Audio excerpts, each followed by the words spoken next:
What's up, Playground? It's me, Shanila, and welcome to your mid-year energy forecast for 2025. We're talking about how the energy is shifted just even from 2 weeks, 3 weeks ago, and how there's a big 180 shift in energy that's going to take place in the next 6 months.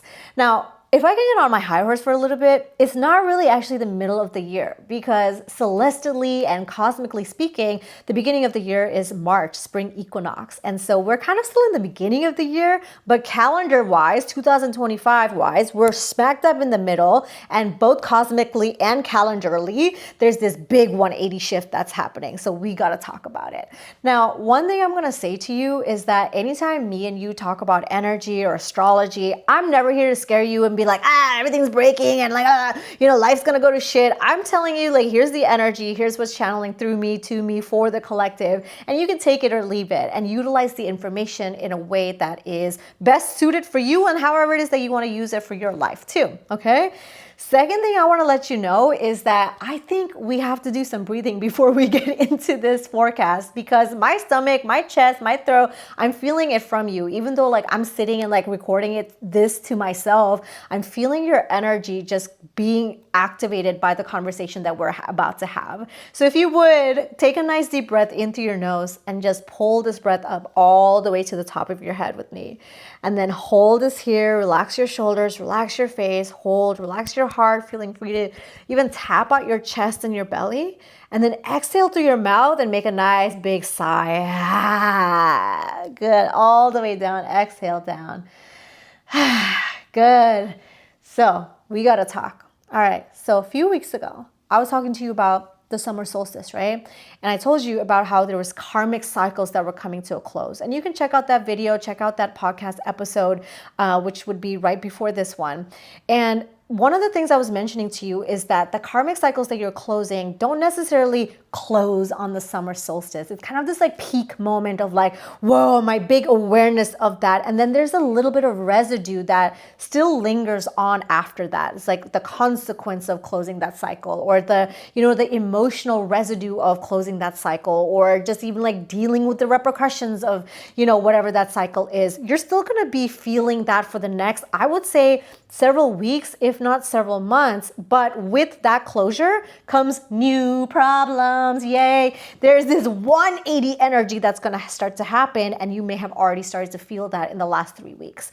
So there's a character who wants a little bit of your attention, okay? And you may already know them. You may already have a relationship with them. You may already be working with them, but she's like, knock, knock, knock, knock, pulling on your pants, pulling on your hair, pulling for attention, waving, shouting, screaming, crying, ignoring, doubting, resenting, and hiding, and fighting, and doing all of this kind of give me attention kind of things, or don't give me attention and I'm afraid kind of thing.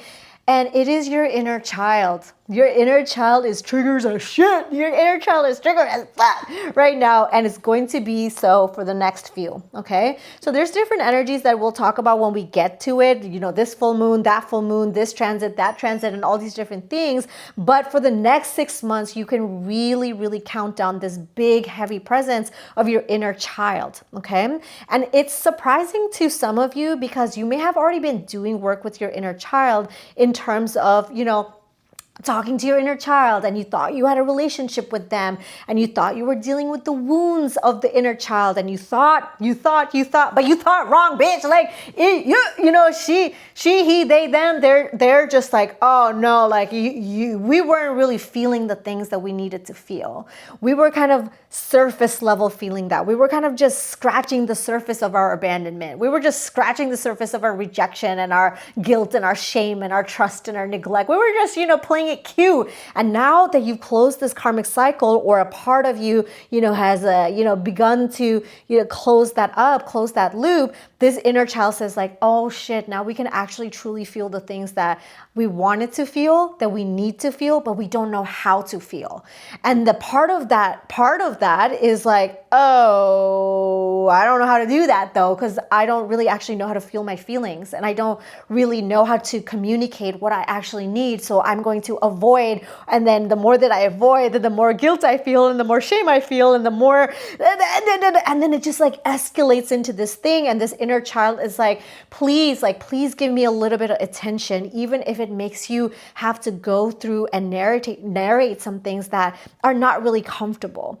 And the inner child is one of these things. It's like you're always actually talking to other people's inner childs. And something side note I'll share with you is that I became a second time auntie, and the first time my auntie-hood started is 5 years ago. And the things that I've learned about the inner child, literally being with my nephew, with a 5-year-old for the last 5 years, seeing him develop emotions, emotional skills, emotional regulation, his needs, his communication skills, it has changed the way that I look at adults, because in theory, we can look at adults and be like, oh yeah, that's their inner child, or that's their abandonment wound, or that's their avoidance issue, or that's their attachment style. We can, like clinicalize people in so many different ways. But when you're like watching those things like form in real time, it's like just another level. And maybe you relate, maybe you have like access to a child that you are a caretaker of, or maybe you're a parent, or however it is that you are, in connection with children. It's a whole other level of understanding of what people need when they're trying to express and trying to be heard. Now, something I'm navigating is like, oh my gosh, my nephew just became a big brother, because now we have a little baby in the house, and my nephew is asking for attention, and I'm watching him navigate like how to ask for the attention. Maybe even deflecting the fact that he wants attention and then acting like he doesn't, or saying that this is the problem when the really other problem is this other thing. And as adults, you're just like, yeah, I know what game you're playing at, but it's really interesting to watch a child navigate that. Now, the reason I'm bringing this up is that that's kind of what happens when we're grown-up adults in adults' body, is that we're also like trying to say something, but we don't really know how to say it. We don't want to be rejected or, pushed away when we said a thing, or we don't want to be abandoned, and we don't want to be judged. We don't want to be bullied. We fear the consequence of communication or asking or just like putting ourselves out there. So that's why we have all the clinical things that we have. We have the perfectionism, we have the avoidance, we have the imposter syndrome, we have the overthinking, we have the fear of being seen, all the things that are predictable. But at the end of the day, there's a child within you that says, maybe I actually don't really know what it's like to fully be seen and loved. And when I am fully seen and loved, it triggers the shit out of me, because I feel like for me to be loved, I have to be perfect, and I have to have everything figured out, and I have to have like the perfect responses and this and that, or whatever the fuck your narrative is. That's the kind of subconscious storytelling that your somatic body and your mind start to do when you're in positions that trigger you, okay? And not necessarily you that trigger your inner child. Now, you're going to start to feel this inner child, and it's not just like parenting and reparenting your inner child. It's actually reparenting you as an adult, which is a fully different concept than a lot of people understand. Because when you're reparenting your inner child, you're still in this flesh body. You're not separated. There's not like another actual character. When you integrate who it is that you are, all these different versions of you, your 4-year-old, your 8-year-old, your 10-year-old. Did you even deal with your inner teenager? Okay, you gotta go back to other episodes where I talked to you about the inner teenager, because what happens is once you heal a portion of you that you think is outside of you, it starts to feel separate from you. Now, the real integration happens when you start to heal your inner child as this adult version of you. So you're going to be placed in positions and in situations and circumstances where you get to flex those muscles. You get to flex the self-mastery muscle, the self-development muscle, the healing muscle. So all the hoo-ha-hee breath work that you've been doing, and all the plant medicine and all the healing cycles and all the therapy and da-da-da, when you're face-to-face with another human person who's like, I see you and I want to see you and I want to perceive you and my heart is open to you, and your body just like fully goes into shutdown mode because it's like beep, beep, beep, beep, beep, danger, danger, they're judging me, they don't want me, this is not real, this is da da da da. What is the 10 step story that I can tell myself that really takes me away from this present moment? And All of us have done that. All of us continue to do that. That's why it's a continuous journey to like heal and be like, on our healing journey or whatever. Every single person does that. Now, the part of you that you have to keep in mind, and I'm saying this is as a mid-year energy forecast, even though there's going to be nuance and energy shifts, different seasons will have different energies, different moons will have different energy. But the undertone, the underlying energy of the next 6 months is going to be this important focus on your inner child. So keep in mind how it is that you're making impulsive, irrational, wound-based decisions for yourself and towards others. Because perhaps you're sabotaging something, or you're being aggressive, or you're being avoidant, and you're avoiding the conversation, you're rejecting, you're kicking yourself out of the game, you're doing all these different things because your inner child feels threatened. Now, if I could be vulnerable with you for a second, which is a lot of my inner wounds have to do with communication. And when I moved to the United States, I didn't speak English. So I always struggled to connect with people because I feel like they were just not wanting to understand me, or they needed me to say it in a different way, making fun of my accent or making fun of my words or my pronunciation or this thing or that thing. So I code switch and I assimilate, and I know how to talk to literally everybody because I can read what your domain of expertise is. I know how to communicate with you, but do you know how to communicate with me? And that's something that my soul really craves. It really craves kind, direct communication with integrity, somebody who's like bothering to understand me.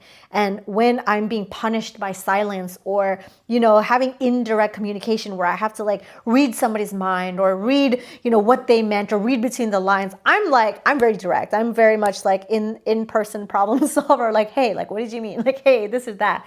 But that can also be very triggering, right? Like, it can be very triggering to a person that's like, oh my gosh, like confrontation, run away. Oh my gosh, she's mad. Or, oh my gosh, this and that. Like, there's a energy that gets transferred to that. Now, you might notice like what your wounding is too. I'm bringing this up because perhaps there's a specific wound that you keep repeating, and part of the karmic cycle that you've been closing in the summer solstice may have been around that wound, where perhaps you also seek some type of something from your community, from partners, romance, friendships, this or that. It doesn't really matter. Business. You might also want X, Y, and Z. For me, it's communication. It's like, I just want to be on the same page. I want to be clear. I don't want to have like pretenses and this and that. And then like, if there's feelings that are hurt within there, that's something you can navigate, but it's not because you didn't communicate or you were out of integrity with what it is that you wanted to say. So in this inner child exploration, you're going to find some of these wounds kind of come to the surface. And something that I always tell you about regulating your emotions and regulating your nervous system is that there's actually 4 parts. You can watch some other videos about it, my 4R protocol, but the 4th step to learning about emotions is about regulation. There's actually 3 things that happen before you actually learn how to regulate, which is 1, you raise emotions into the body. 2, you recognize those emotions. 3, you release them, and then there's the regulation. I won't go over all of this right now because I have like plenty of videos about it, but I want to point out this first part, which is raising emotions to the body.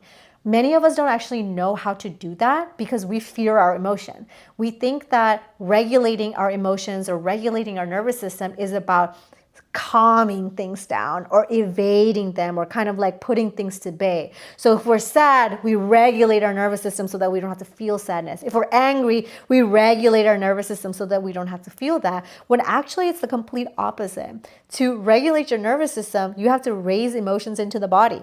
And we don't want to feel some shit, because like what am I going to do with all this sadness? What am I going to do with this anger? What am I going to do with this resentment? What am I going to do? Oh, bitch, you gotta feel it. How? You know what I mean? Like, you actually have to feel this, and it sucks. You know what I mean? And if you follow me on Instagram, it's at Shanila.Sathar. It's my first name, last name. Every now and then on the stories, I'm like, oh, I was crying. I was crying. And like, there's all these like videos and pictures of me crying and whatnot. And like whatever cringe or however it is that you think of that, I am so proud that like I can cry because it was years. It took me years to get there. And I'm like, I'm gonna show up these tears. It took me fucking years to feel the thing that I was feeling, to feel the abandonment, to feel the rejection, to feel it in my body. And once I felt it, I was like, whoa, like I've never sounded that way when I've cried as an adult, because it sounded like this child in me was crying. My stomach, my womb, my like literal vagina, my feet were crying, my head, my eye, like everything was crying. And there's this tenderness that comes from being able to raise emotions into the body, okay? And it's like, yeah, I could tell you that in theory. I could tell you like, oh, do breath work, this or that. But when you actually feel these emotions surface into the body, your body's gonna wanna reject it. It's gonna not want to go through it. It doesn't want, what am I gonna do with the sadness? You want me to be a sad, like I'm trying to, be a hot girl, like over here and be like a baddie and whatever. Like I don't want to be sad and like crying about, like this thing or that thing in the past. Like that's so far away. But there's this inner child who still needs to express that emotion. And they cannot express this emotion if it doesn't raise into the body first. Like, what are you regulating if there is nothing to regulate? You understand how that math doesn't work out. You actually need the emotion to be present. Now, historically, all of us are really bad at feeling emotion. And like I said, it's only been 2 years. It's not that I didn't have emotions before 2 years. I 100% did. I'm saying there's certain emotions that I just like was not accessing within myself because I thought it was going to be too much for me. And if I felt that, then it would put me in a spiral, or put me in depression, or put me this and that, and I was evading all of those things. But what I didn't understand is that that is the catalyst to the next layer, to the next level of vulnerability, next level of openness, and the next level of really integrating my inner child to not just think of her as like a separate character than me, but a part of me that needs to cry. So imagine telling a kid, don't be sad. Imagine telling a kid, don't cry. Imagine telling a kid, don't be angry, don't this, don't.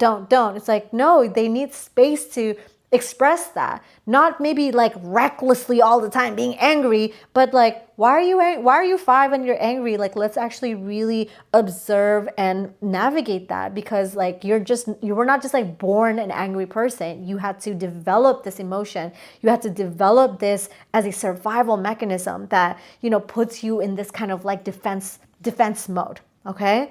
So I'm going to leave this here for you because I actually want you to keep unpacking this for yourself, because there's so many, like put your hand in the jar, pick the wounds, because there's many wounds to pick from. And maybe there's like one very big specific wound that is mega obvious to you. And that's the one that's just like wanting to come to the surface.